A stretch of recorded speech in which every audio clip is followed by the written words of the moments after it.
Hi friends, welcome to VMC Malayalam. ഇന്ന് നമ്മളോടൊപ്പം ഉള്ളത് ജയ മാഡമാണ്. നമസ്തേ മാഡം. എത്ര കാലമായിട്ട് VMCയിൽ വന്നിട്ട് ധ്യാനം ചെയ്ത് തുടങ്ങിയിട്ട്? ഞാൻ ധ്യാനം തുടങ്ങിയിട്ട് 2023 ഒക്ടോബർ 23 പിന്നെ ധ്യാനത്തിനായിട്ട് സീമാജി ആദ്യമായിട്ട് കാണുന്നത് ശൈലജ മാഡം പറഞ്ഞ അനുസരിച്ചാണ് ഞാൻ അവിടെ എത്തിയത്. അവിടെ എത്തി കണ്ടു. പിന്നെ അന്ന് തൊട്ട് ധ്യാനം തുടങ്ങിയിട്ടുണ്ട്. അപ്പം ധ്യാനത്തിന് മുമ്പ് എനിക്ക് ഒരുപാട് ബുദ്ധിമുട്ടുകളും പ്രയാസങ്ങളും ഒക്കെ ഉണ്ടായിരുന്നു. അതിനെല്ലാം ഒരു സമാധാനവും സന്തോഷവും എല്ലാം വന്നിട്ടുണ്ട്. നേരത്തെ എനിക്ക് BP ഉണ്ടായിരുന്നു, ഇപ്പം BP കുറവുണ്ട്. പിന്നെ 2 വർഷമായിട്ട് ചുമയുണ്ടായിരുന്നു, അതെല്ലാം കുറവുണ്ട്. കാലയിൽ നീരുണ്ടായിരുന്നു, ഇപ്പം കാലയിൽ നീരല്ല, ഒരുപാട് കുറവുണ്ട്. നീരായിരുന്നു. പിന്നെ എനിക്ക് പെട്ടെന്ന് ദേഷ്യം വരും, മനസ്സിലൊന്നുമില്ല. പക്ഷേ അതെല്ലാം മാറി. നല്ല ഉറക്കക്കുറവുണ്ടായിരുന്നു. ഹൈപ്പോതൈറോയിഡിസം ഉള്ളതുകൊണ്ട് ഉറക്കക്കുറവുണ്ടായിരുന്നു.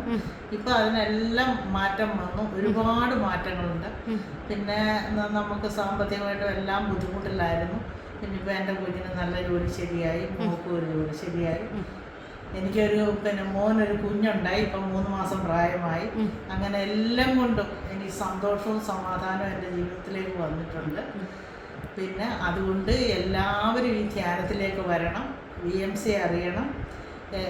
ഇനി ഈ VMCയിൽ നിന്നും വിട്ട് എനിക്കൊരു ജീവിതമില്ല. ഇത് മുന്നോട്ട് കൊണ്ടുപോകണമെന്നാണ് എൻ്റെ ആഗ്രഹം.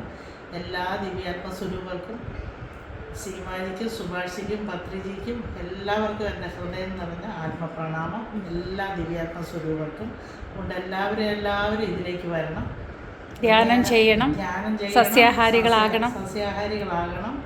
നമുക്ക് സത്യയുഗത്തിലേക്കുള്ള എല്ലാ മാർഗങ്ങളും ഇതിലുണ്ട്. എല്ലാവരും ഇതിലേക്ക് വരണം എന്ന് ഞാൻ വീണ്ടും അപേക്ഷിക്കുകയാണ്. എല്ലാവർക്കും ഒരുപാട് നന്ദി. താങ്ക് യു മാ. അതായത് മാഡത്തിൻ്റെ അനുഭവമാണത്. ധ്യാനത്തിന് മുമ്പ് എന്തായിരുന്നു, ധ്യാനത്തിന് വന്നതിന് ശേഷം ഇത്രയും മാറ്റം ഉണ്ടായത് കൊണ്ടാണ് മാഡം ഇതിൽ ഉറച്ചു നിൽക്കുന്നത്. എല്ലാവരും അതിലേക്ക് വരട്ടെ. മാഡത്തിൻ്റെ വാക്കുകൾ എല്ലാവരുടെയും ഹൃദയത്തിലേക്ക് ഒഴുകട്ടെ. താങ്ക് യു മാ. Thank you Subhash G. Thank you.